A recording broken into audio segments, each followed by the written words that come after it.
સુખદેવજી મહારાજ કહે છે, હે રાજન, કૃષ્ણ ભગવાન ત્યાંથી ફરતા ફરતા મિત્રો સાથે ધનુષ યજ્ઞ થતો હતો ત્યાં આવી પહોંચ્યા છે. મંડપમાં એમને ધનુષ પડેલું જોયું, ભગવાને ઉઠાવ્યું છે, તોડી નાખ્યું. તેથી યજ્ઞ મંડપમાં ખળભળાટ મચી ગયો છે. કંચના સેવક આમ તેમ દોડવા લાગ્યા છે, પણ ભગવાન પાસે આવવાની કોઈની હિંમત ચાલતી નથી. કંચને તેવા સેવકો કેવા લાગ્યા છે કે આ કૃષ્ણને હરાવવો હવે મુશ્કેલ છે. આ બળ નહીં પણ કળની મારવાનો ઉપાય કર્યો છે, કળથી મારવાનો. આ કંચ અખાડાની કુસ્તીમાં કૃષ્ણને બોલાવે છે. કંચ માને છે કે આપણા પહેલવાન મલ્લો તેને મારી નાખશે, નહીતર પછી હું તો છું જ. આટલા નાના છોકરાઓ મારો શું, તેમાં શું? આવડા નાના છોકરાને મારો એમાં શું? તમે શું ગભરાવ છો? સેવકોને કહે કંચ. બે દિવસ સવારમાં અખાડામાં કુસ્તી કરવાનું કૃષ્ણને આમંત્રણ આપ્યું છે. બીજે દિવસે નંદ બાબા તૈયાર થઈને આવી પહોંચ્યા છે. કુસ્તીમાં દાવ જોવા માનવ મહેરામણ ઉમટ્યો છે. કંચની દોરવણીથી એક આગેવાન પહેલવાન કનૈયાને પોતાની સાથે કુસ્તી કરવા કહ્યું, તું બળવાન છે તો મારી સાથે કુસ્તી કરવા તૈયાર થા. કૃષ્ણ કહે, તું ક્યાં અને હું ક્યાં? હે, હું તો હજી 11 વર્ષનો નાનો બાળક છું. કુસ્તી હંમેશા સમોવડિયા સાથે થાય. હું તો નાનો બાળક છું. લડાઈ કરવી હોય ને હરખે હરખાની સાથે લડાઈ કરાય. બાંધવું જોઈએ તો હરખે હરખા રે બધાય. એક નબળાને સબળો મારે તેમ શસ્ત્રહીનને શસ્ત્રધારી મારે તે નિયમ વિરુદ્ધ છે. આગેવાન પહેલવાન કૃષ્ણને હાથ પકડીને અખાડામાં લઈ આવે છે. કૃષ્ણ તો સામે ચાલીને અખાડામાં કૂદી પડે છે. કૃષ્ણને મલની કુસ્તી ચાલુ થઈ છે. જોવાવાળા કુસ્તીનો દાવ જોઈને આનંદ વિભોર બને છે, પણ નંદ બાબા એકદમ વ્યાકુળ બનીને બૂમો પાડે છે કે આ નાના બાળકને મલ મારી નાખશે, મલ મારી નાખશે. તમે આને કોઈ કહો.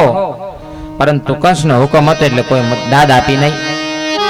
કોઈએ કઈ સાંભળ્યો ને આથી નંદ બાબાએ નંદેશ્વર મહાદેવની પ્રાર્થના રાખી કે શંકર ભગવાનને મનોમન પ્રાર્થના કરી છે, હે શંકર ભગવાન, આ દીકરો તમારો છે અને આ કુસ્તીમાં જીતશે તો 11,000 બ્રાહ્મણોને ભોજન કરાવીશ. નંદજી હનુમાનજીને પણ પ્રાર્થના કરી. બાધા રાખડી બાણું રાખી અને પ્રભુએ મનમાં વિચાર કર્યો, બાબા ગભરાય છે. તેથી એમણે બાબાને આશ્વાસન આપી હિંમત આપવા માટે પહેલવાનનો મુક્કો માર્યો. પહેલવાન દૂર જઈને પડ્યો. પહેલવાન ગભરાયો, પણ તેને કંસનો હુકમ હતો, તમે કૃષ્ણ સાથે લડતા લડતા જીતો નહીં અને તેના મારથી ડરીને ભાગી આવશો, હું તમને મારી નાખીશ. તમે કૃષ્ણને મારશો ને તો હું તમને ન્યાલ કરી દઈશ, માલા માલ કરી દઈશ. કંસના હુકમનું પાલન કરવા બીજા બધા મલ્લો આવ્યા, પરંતુ ભગવાન પાસે તેમની હકારી ફાવી નહીં. આ સર્વ મલ્લોનો પરાજય થયો. એટલું જ નહીં, પરંતુ પહેલવાનો નાસી ગયા અને તેઓ પણ પત્તો ન લાગ્યો, ભાગી ગયા બધા પહેલવાનો. આથી કંસે પોતાના સેવકોને હુકમ કર્યો કે કૃષ્ણ તથા એમના મિત્રને પકડીને કેદ કરો. ત્યારે દાઉજીએ કહ્યું, કનૈયા હવે તું જા અને કંસનો વધ કર. કૃષ્ણ કંસને પાસે આવે છે. તેના સેવકો પકડવા આવે તે પહેલા તો કંસ પાસે પહોંચી ગયા.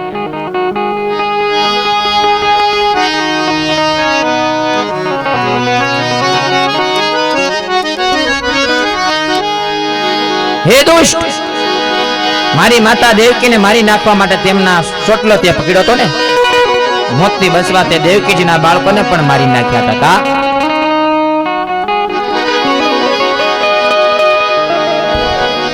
હે દુષ્ટ, હે કંસ,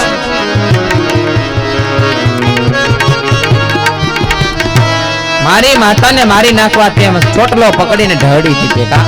મોતથી બચવા તે દેવકીજીના બાળકોને પણ મારી નાખ્યા. એક બાળકોને તે મારી નાખ્યા હતા. હું દેવકીનો 8મો બાળક છું. મને મારવા માટે તે આકાશ પાતાળ એક કર્યા હતા, છતાં હું જીવતો રહ્યો છું. કારણ કે હું તારો કાળ છું.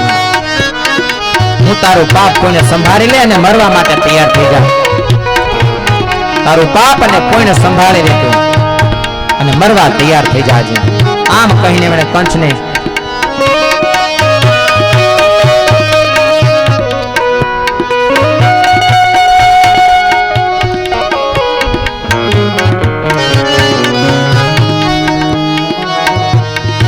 ગભરાયેલો કંસ કઈ બોલી શક્યો નહીં.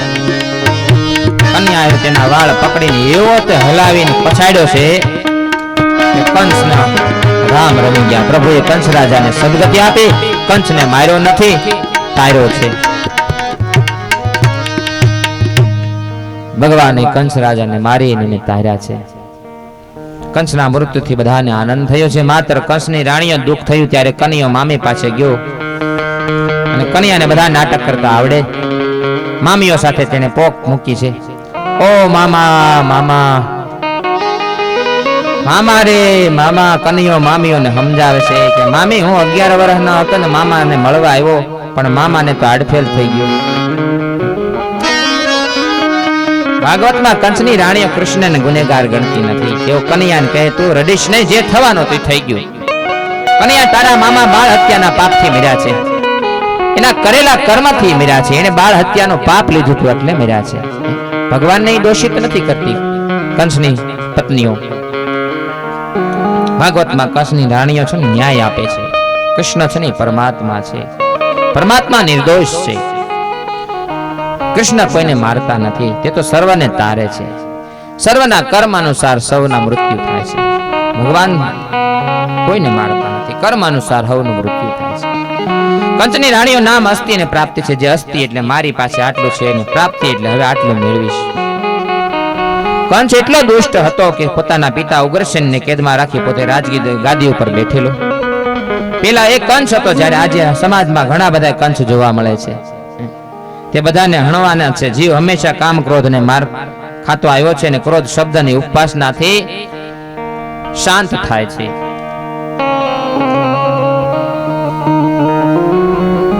કંસને માર્યા પછી ભગવાન બધાની ઈચ્છા એવી હતી કે કૃષ્ણને મથુરાની ગાદી ઉપર બેસાડી રાજ્યાભિષેક કરવો. પરંતુ પ્રભુએ ના પાડી કે મેં મથુરાની ગાદી મેળવવા માટે કંસને માર્યો નથી. મારે મથુરાની ગાદી નથી જોતી. કંસ પ્રજાને બહુ ત્રાસ આપતો હતો, તેથી મેં એને માર્યો છે. મારે રાજા થવું નથી. કંસના પિતા ઉગ્રસેનની કેદમાંથી મુક્ત કરીને ગાદી ઉપર બેસાડો. કોઈ પણ ફળની આશા રાખ્યા વગર સત્કર્મ કરવું. ગીતાદીમાં ઉપદેશ છે કે નિરપેક્ષ થઈને સત્કર્મ કર. ભગવાને કોઈ આશા વગર કર્મ કર્યું નથી.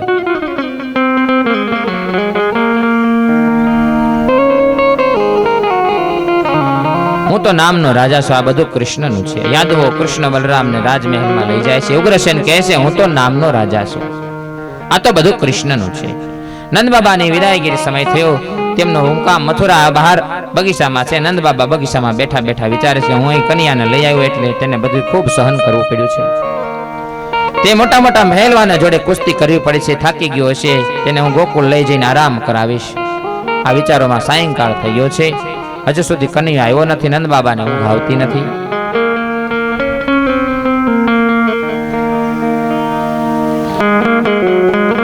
કૃષ્ણ કહે છે બાબા આટલું કામ પતાવી હું તરત, મારા વ્રજવાસીઓ કઈ તકલીફ ન થાય. તમે જાઓ, મારે નથી આવવું અહીંયા. તમે હવે ગોકુળ જાઓ. હું મારા થોડા કાર્યો છે ને એ પતાવીને પછી આવીશ. પછી ગોકુળમાં આવીશ. તમે મારી માને સાસરજો અને માનું હૃદય કેવું હોય છે તે હું જાણું છું. મારી માને આશ્વાસન આપજો. હું પાછો આવીશ. એક દિવસ ગોકુળમાં જરૂર આવીશ. નંદ બાબા કનૈયા વિના ગોકુળ જવા તૈયાર થયા છે. કનૈયાને ગોપ મિત્રોનું સન્માન કરી એમને વસ્ત્રો આભૂષણ આપ્યા છે. ગોપ મિત્રો પ્રેમ સુખ છે. ગોવાળિયાઓ કૃષ્ણને કહે છે કનૈયા તું અમને કપડા આપીને સમજાવે છે, તું અમારી સાથે ગોકુળ નહીં આવે? મથુરામાં આવ્યા પછી નિષ્ઠુર થઈ ગયો છે.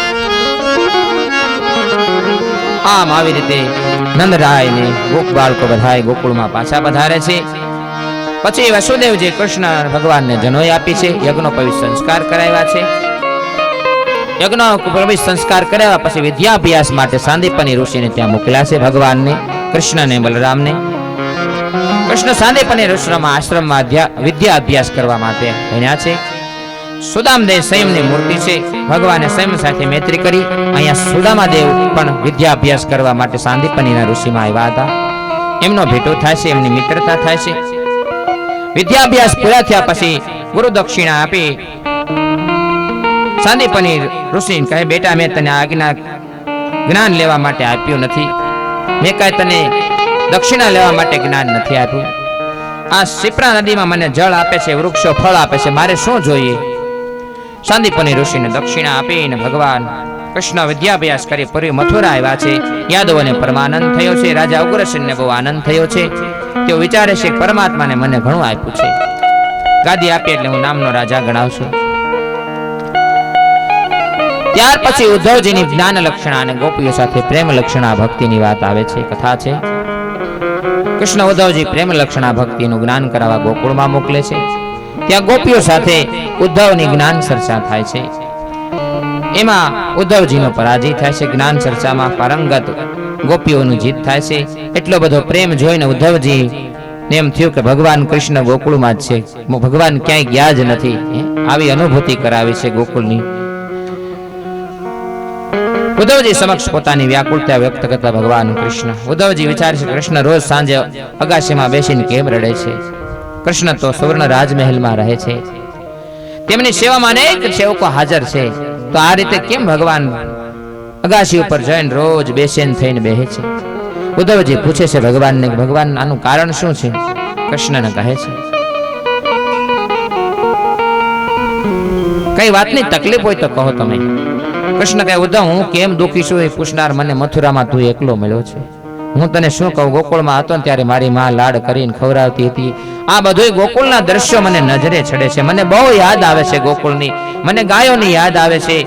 કન્યા વગરની ગોકુળની હાલત એટલી બેસુધ થઈ ગઈ હતી કે ગોપીઓ પણ હરેક જગ્યાએ કૃષ્ણના દર્શન કરે છે.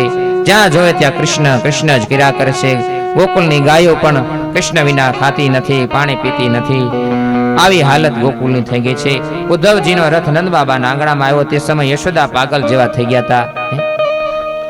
આવો કૃષ્ણના સમાચાર પહોંચાડ્યા ભગવાનના ઉદ્ધવજી, અને ગોપીઓની વ્યાકુળતા વેળતા જોઈને ઉદ્ધવજીને પણ પાગલ બની ગયા છે. ઉદ્ધવજી કે આવી વ્યાકુળતા મેં ક્યાંય જોઈ નથી, આવો પ્રેમ મેં ક્યાંય જોયો નથી. ઉદ્ધવજી કહે છે.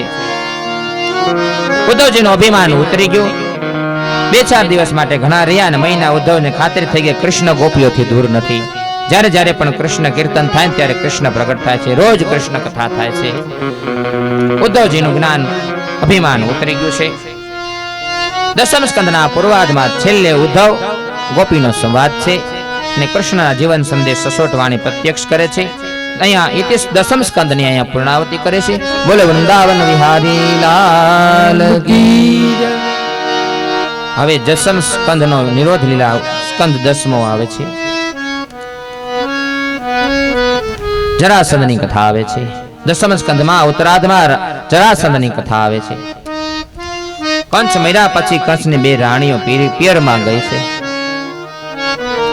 એમણે પિતા જરાસંધને વાત કરી. જરાસંધે કૃષ્ણ સાથે વેર કર્યું. જરાસંધે મથુરા પર ચડાઈ કરી અને તેને ઘેરી લીધી છે. જરા એટલે ઘડપણ છે, મથુરા એટલે શરીર છે. જિંદગીમાં ઉત્તરાર્ધમાં દરેક માણસ ઉપર જરાસંધ ચડાઈ કરે છે. જરાસંધ એટલે શું? ઘડપણ એ જ જરાસંધ છે. ને હરેક મનુષ્ય ઉપર જિંદગીના અંતે જરાસંધ ચડાઈ કરવાનો છે, એટલે કે ઘડપણ આવવાનું જ છે બધાને.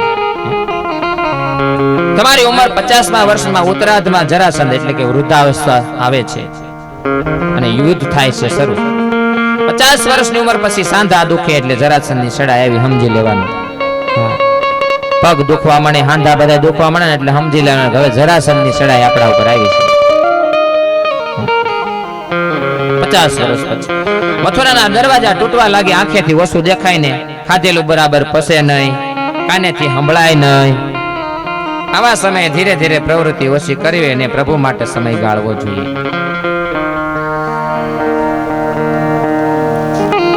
જરાસંધ 23 અક્ષોણી સેના ભેગી કરીને મથુરામાં યુદ્ધ કરવા આવ્યો છે.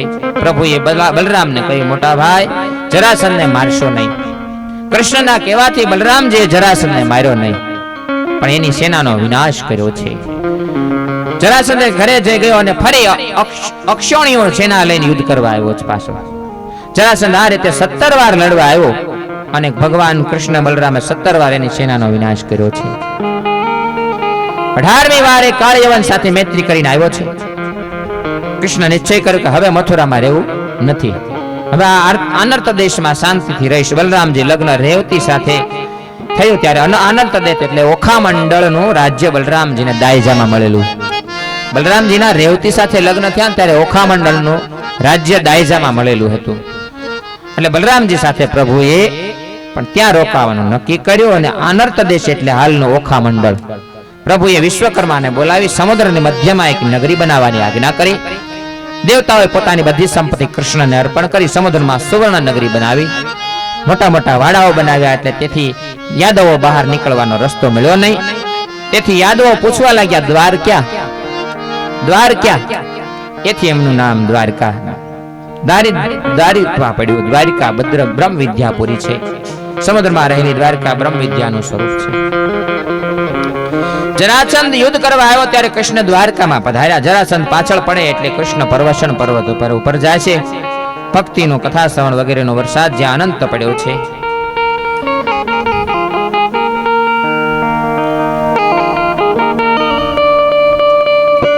યાદવો એ દ્વારકામાં મૂકીને કૃષ્ણ કાળયવન સાથે યુદ્ધ કરવા જાય છે. કાળયવનને બ્રહ્માજીનું વરદાન હતું. યદુકુલને જેનો જન્મ થયો હોય તે કોઈ તેના મારી શકશે નહીં. પ્રભુએ બ્રહ્માજીનું વરદાન સફળ કર્યું. યુદ્ધમાં કાળયવનને જીત થઈ અને કૃષ્ણની હાર થઈને પ્રભુએ લીલા કરી તેઓ રણ છોડી નાઠ્યા. કાળયવન એમની પાછળ પડ્યો છે. તે કે પ્રભુને કહેવા લાગ્યો, તમે લોકો વીર માને છે પણ મને તો લાગે છે કે તે બીકણ છે. કોણ રણ છોડીને જાય છે? કાળયવન રણ છોડે છે કે રણછોડ રણ છોડે છે?